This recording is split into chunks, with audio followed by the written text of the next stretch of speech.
So for this particular segment, joining us is Kathleen Evans. She is the author of the new book called The Language of Everything. And she this is her first book, and she's going to talk to us, but not only about the book, but someone who what it's like to write your first book. Welcome to the segment, Kathleen. Cool. Thank you for having me. You got it. For folks who may or may not know who you are, and I'm sure you have a following, Yeah. um, tell us a little bit about yourself. Sure. So I grew up in Hanson. I live in Whitman now. So Whitman Hanson through and through. I teach on the South Shore, so down in Plymouth South High School. And I'm married to the current Whitman selectman. Justin and I love it here. Definitely hometown people. Excellent. Is this the first time that you've ever written something or had something published, or have you done something like small, maybe like short stories? This is the first novel, but I have two short stories that I've published previously. One was a short story called Filtered, and it was published through a podcast called Ripples in Space. And then another was a print publication, a short story called Right Young Workman, Right Good Workman. Okay. Now, was there like a word count, or did you have like a deadline for this? So no deadlines. This is just something I really like to do in my spare time. There's a website called Submittable where you can just search for publications that are looking for submissions or contests.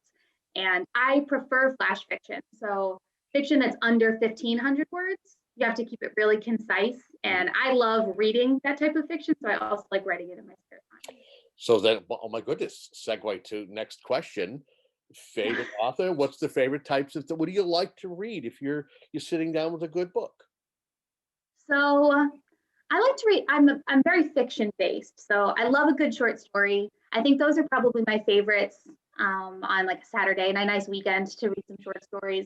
But I recently finished a couple really good fantasy books. I just finished A Deadly Education and then The Invisible Life of Addie LaRue by V.E. Schwab. And so a good fantasy book, I just get hooked. So, what made you wake up one day and go, I would like to write a book? Walk us through that Um, process. Sure. So I was an English major in college. So I've always wanted to write a book. My mom recently found a little thing from when I was a kid, and it said that I wanted to be an author or a teacher. And so I had teacher checked off, and it was cool to be able to check off writer too. But I don't know. Again, I teach English, and I got kind of jealous of the kids. They have all these opportunities, these clubs to start writing. And so I'm in charge of a literary magazine club. And while the kids were writing, I kind of started just jotting stuff down too. And I got hooked on a story idea and I just kind of kept going with it. So, the language of everything. It's kind of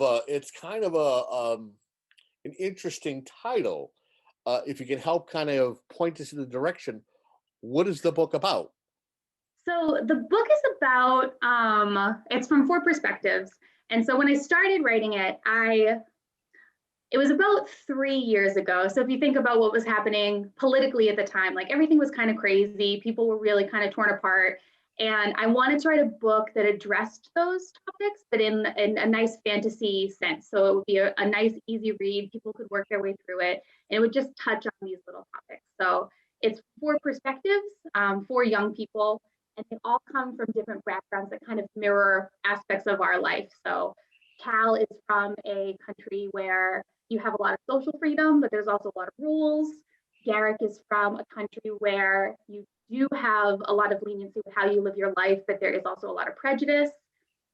Rosh is from a very faith-based land, and then Moria is from a place where everyone kind of is community-based, really helps each other out. And so I just kind of started writing about those people and what the strengths of those countries were and those like lifestyles are, and also what the weaknesses and what the dangers are of those places. So, character creation can be touch and go. It can be interesting. What was it like for you to, settle on the characters and the individuals that were going to be followed throughout this book? For my four main characters, I wanted them to all be people that I could really admire. And so everyone loves an anti-hero, but I really wanted characters that even if they started out unlikable, they turned into someone that I really cared about in the end. And so I made sure that Moria, she's my female protagonist, she was this very strong female character and like didn't take any crap from anybody. Cal is very sensitive and caring. Garrick is very brave, and then Rosh is very honest and very introspective. And I just wanted characters that I could love along with the audience. Now, I've found myself talking to authors who have had taken a similar path doing character creation, and usually woven into the fabric of those characters is usually somebody that they know, family members, friends. Any of that happening with any of the characters you've created? Not really as far as friends or people that I'm close with, but I definitely took figures from our time and just kind of molded them all together. And so there's definitely a few different people in, like Martin is the antagonist, and he's definitely a combination of a couple different people from our time. But really, the only thing I stole from people I know are names, because I'm really bad at coming up with names. And so, and I feel so bad too, because when I first kind of put it out there that I had written something, I'm friends with a lot of former students on Facebook. And let me tell you, working in a school, there's a lot of opportunity to find out fun names. And so I did take a couple student names, but they don't really reflect the students. I just stole their names. Okay. And so the story is if you give us the theme of the story, what is the story? And if you will, paint the picture. Sure. So they're all starting out in different places in their life. Cal is on a break and wants to just travel a little bit and have an adventure. Garrick is set up with his family.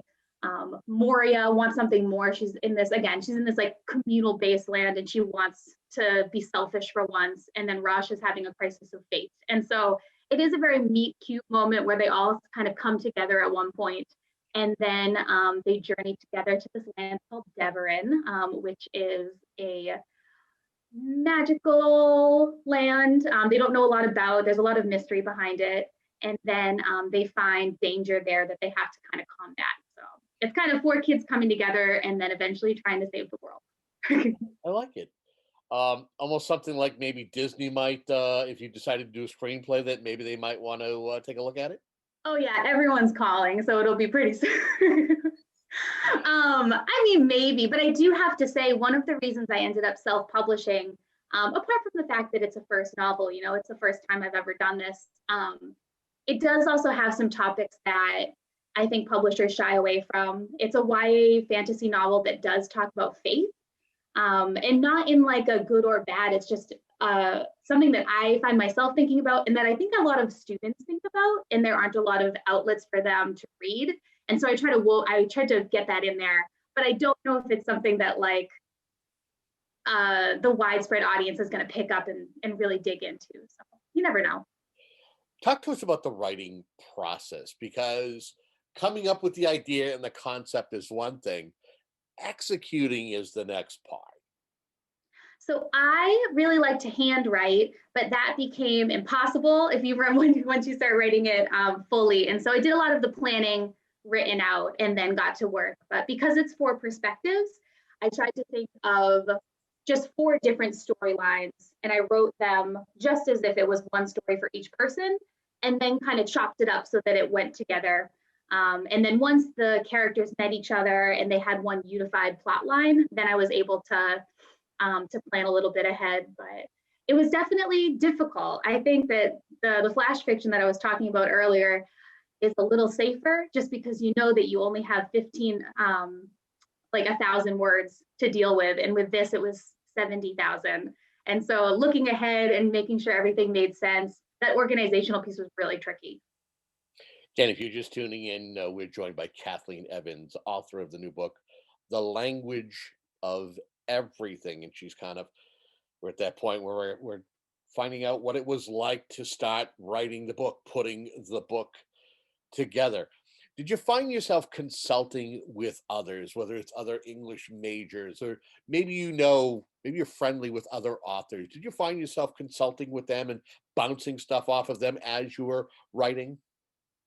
Yeah, I think less English majors and author friends than my friends that I know would be honest about the writing or about plot holes. And then also I hired an editor. So I'll talk about the character stuff first. So I have a couple queer characters, and I'm straight myself, and so I sent it to a few friends who are queer and asked if this was right, because I don't want to misrepresent any characters, but I do want to have a lot of diversity in my writing. And so I sent it to make sure that I was staying true to who they would be. And I also checked to make sure, again, like that there weren't any plot holes. And so I sent it to my mom, and I just had her read it because anyone that knows Frida Collins knows that she's brutally honest. And so I asked her to really point out where the problems were. And then when I thought that I had a pretty coherent story, I sent it to an editor. And you would be amazed how many spelling mistakes an English major had in her first draft. How about family and friends? Did you conceal that you were writing this and not tell anybody other than your husband, or was your husband your primary sounding board when there was nobody else to pick up the phone or talk with via virtually? I didn't tell a lot of people. Like I said, I asked my mom to check for some plot holes. I asked a couple of my friends to check and make sure the characters were written well. And then other than that, I think I was very nervous. It was it was more nerve wracking than I thought, to put work out there. And so I was pretty secretive. I think when I told everybody that I had published, most people, like even my mother-in-law, was like, when did you do this? So I kept it kind of close to the chest, just because it was a little bit of a leap of faith. You feel that the writing process was fluid, or did you ever encounter these things that are called writing blocks, a writer's block, and have to find a way to get past that?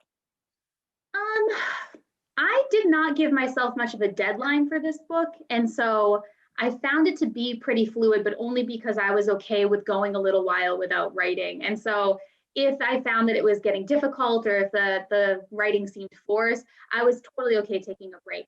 I'm also pretty lucky that I have summer vacations. And so even if for, I don't know, 7 months of the year, it was a little slow and I was kind of writing in chunks, I always had a good 2 months to just get down and write. So 2 summers ago, I had the opportunity to write most of the book, which was really, really great. So it sounds to me as though you did it in spurts, that you would do so much and then maybe take a small break, and then you would do it in more spurts. So it wasn't something that you did the whole time, but you would do it on and off. Is that accurate? Yeah, absolutely. And I don't think it's something I would recommend. It worked out very well for me, and I was able to find a balance.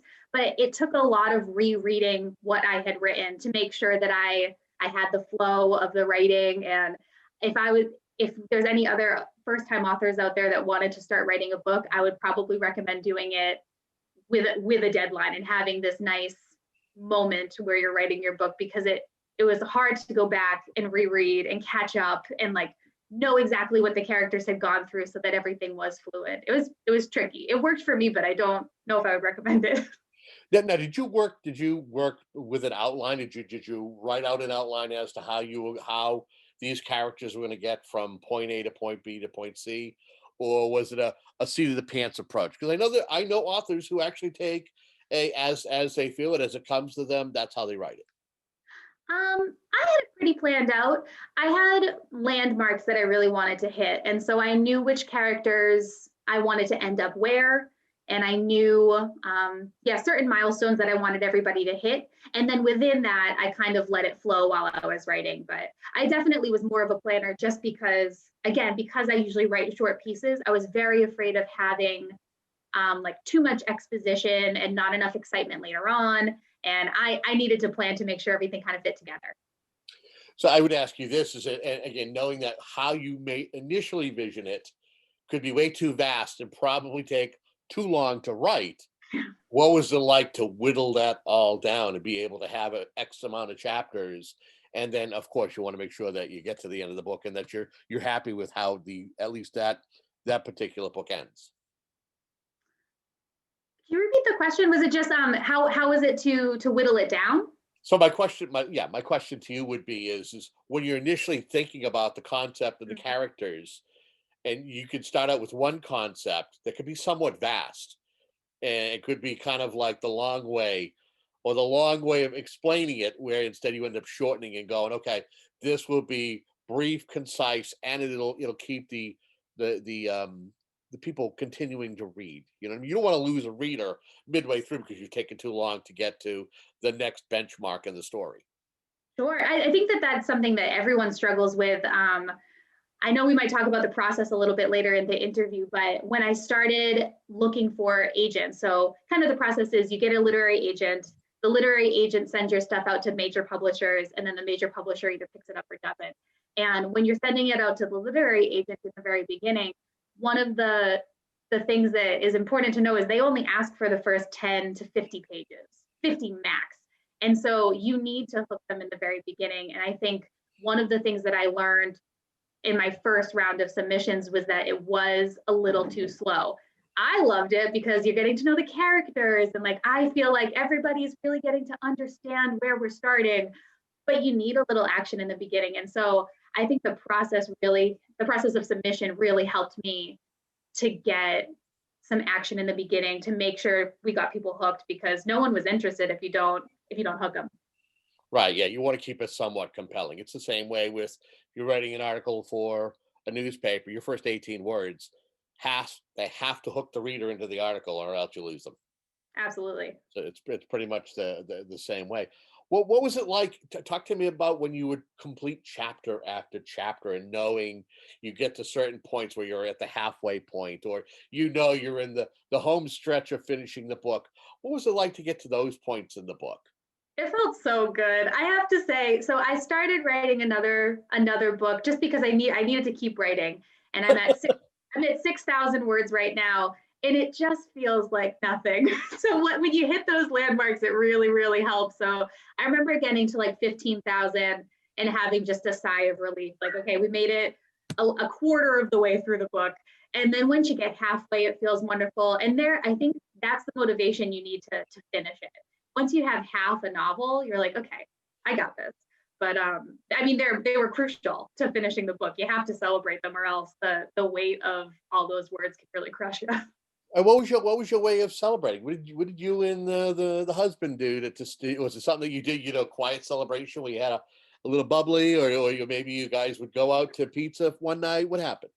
No, like I said, I kept this close to the chest. And so I would just it was more of like a silent, like a smile, and like maybe I took a picture. I have an Instagram for my writing, and at halfway through I took a picture and I was like, we did it. But I really didn't push it too much on Justin, honestly, because we read very different things. And so he's much more of a nonfiction guy. And I didn't want to put that weight on him of having him have to read my book and not like it, And I love my book, and I think other people have read it and really liked it. But I didn't want him to have to pretend, and he's such a good guy that he would have. So I had my own little quiet celebrations. Excellent. Almost like a quiet fist pump, right? Yeah. Oh, absolutely. That's the perfect visual for that. Just a nice little fist bump. Little fist pump, just to get out and go, yeah, got it. Yeah. So you complete it. You get a manuscript. You send it off to be the editing process. What's that like? Was it a long process? Because usually, if someone's editing it or they're looking through it, they go, yeah, this stuff here that you might want to take a look at, whether it's grammatically not correct or it's just, I get lost at certain points. So honestly, I think this was, if anything, like I loved writing this book, and I think it helped me come to an understanding of what I believe about life and some bigger topics. But the process that I had to go through to publish was the biggest learning curve for me. And I recommend like anyone who wants to write a book working their way through the submission process. It's nuts. So basically, again, yeah, the best way to do it, it's not the only way, but the best way to do it is to try to get a literary agent. There's a website called Query Tracker that you can do it through. There's a lot of them, but so I signed up for that, and you have to prepare all of this stuff. So you need to have a quick pitch. So you have to have an elevator pitch ready to submit. You have to have a query letter that just kind of tells them about you, tells them about the book, and it has to be under a certain amount of words.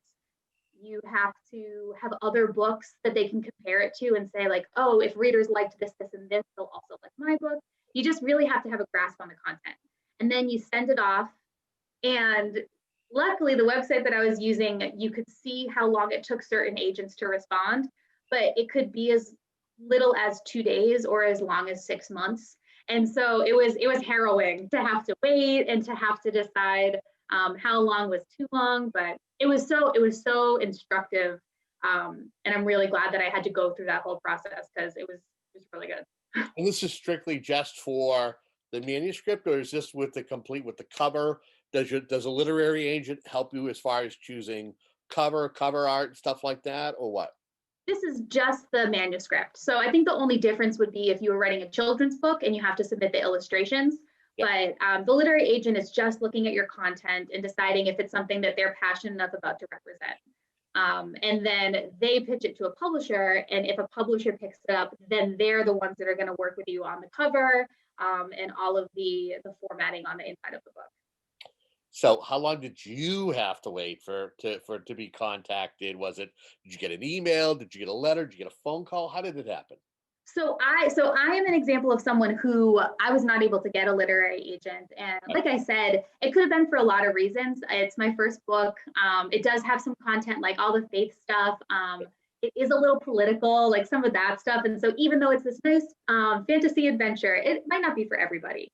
Um, However, I waited probably about 9-ish months, and I did get some bites. So if an agent likes it enough, they'll ask for the full manuscript. And so I had a couple people who asked for the full one, but I didn't make it past any of those rounds. Okay. And then at a certain point, I had to decide if I wanted to keep going, if I wanted to try to rewrite, or if I wanted to self-publish. And luckily, there's a local author named Diane Lane who had self-published through Life Rich and really recommended them. And so that's when I kind of started trying to do it myself. Excellent. So you decide to self-publish. What happens from there? What's the next steps to having a complete book? So I actually really appreciated the self-publishing process because it gave me a look at all of the stuff that you were just talking about. So I ended up making my own cover. They can make it for you. They use a lot of stock images though, and I really wanted to have a design on the front. And so I used a program called Canva. Here, I can show you. Made this little Yeah, no, I use it. cover. But then they basically take your content and you have to decide the words that go on the back. They write up a little blurb that's going to be on Amazon or Barnes and Noble, the pages where they sell the book, and you sign off on all the content, but they lay it out for you. And so I think that they have a pretty stock way of putting in the manuscript, but you're in charge of all the format outside of that. So it was really cool, and it was a lot of work to decide how I wanted it exactly to be. But it also gave me a lot of power to have the book exactly the way I wanted it, which was kind of fun. So do you have to put in an order for a certain amount of books? What's what was your first publishing like? So because this particular self-publisher doesn't order bulk books, what they do instead is you order some author copies. So I ordered some that I could bring to local authors. I mean, not local authors, local bookstores. And then other than that, they're all on demand made. And so if someone was to order the book through Amazon or Barnes and Noble or through the Life Rich page itself, they make a book there and send it to the person. I think that they pre-make some books. I doubt that they're making one copy every time someone does that, but it's not like a major publisher where they're going to make 20,000 copies and have them sitting there waiting. So what was it like to get wrap your hands around the first copy of the author's copy in your hands? What was that like? It felt really good. It was also like I said, it was a longer process for me. I took my good time writing and publishing and going through the process, and so to finally have the finished product was wonderful. It was awesome. We just got a couple of minutes left in our conversation. Again, speaking with Kathleen Evans, author of The Language of Everything. Anything I haven't asked you in regards to putting the book together, the creation of it, publishing it, or any advice you may want to give to aspiring authors out there who want to be the next Kathleen Evans to write their own book? So one, set your sights a little higher. That's my first recommendation. Set your sights a little higher. But two, I would say like definitely go for it. I'm part of a writing group in town, Writer's Block. It's through the library, and one of the things that we talk about a lot is just that the fear of rejection. And so I think I think because I knew it was going to be hard, I didn't mind the rejection so much. And I'm really glad that I went through the process. Like I said, submitting to literary agents, understanding what they're looking for, understanding the timeline, and just getting to know the business was really, really valuable. And so even though I ended up self-publishing in the end, it feels amazing. Like I feel like an author.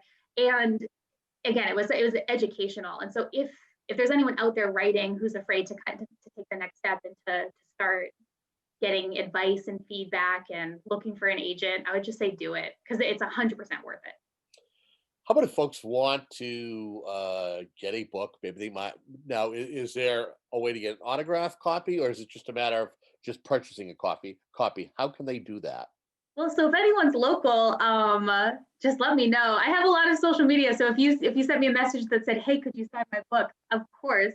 I did put a couple signed copies in local bookstores. So if you go to, um, there's the Windermere Books in Plymouth has a couple signed copies, and then there's a bookstore in Hanover and in Cohasset, but I don't believe I signed the copies there. Have you, But you can also get it online. Oh, sorry. Yeah. no. So you're going to say online? I would think what, Amazon? Yeah. So if you go to Amazon, you just type in the language of everything, Kathleen Evans, it'll pop right up.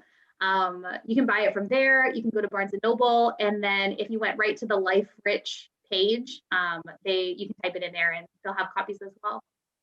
Now, knowing we're living in a COVID or slash pandemic world, Yeah. one of the things that authors love doing is getting going to visiting libraries and doing an author talk.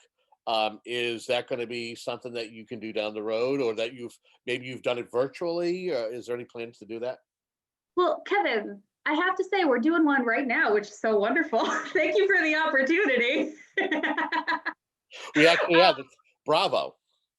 But there's also a couple local bookstores did offer. So if you, and again, this goes for anyone who's self-published, if you're looking for a way, because I know it's so daunting with the pandemic, if you go to local bookstores, a lot of the times they'll let you put a little table out front and you can bring some copies and you sit and you sell with a mask on, obviously. And it's a way to do it outside rather than in the store. But I have seen them, people doing them all over the place, which has been really cool. Anything you want to say in closing as we thank you for your time? No, just thank you for having me. I really love talking about the book, and I'm really glad that if someone's listening and wants to publish, they might have gotten some info. Feel free if anyone's listening and just wants to talk about the process, reach out. How would Um, how would they do that? so I'm Kathleen Rose on Facebook, and then I guess I can give my email. My email address is k.evans0804@gmail.com. Continued success, and I'm sure we'll be talking with you about a second book somewhere down the road. Thank you so much, Kevin.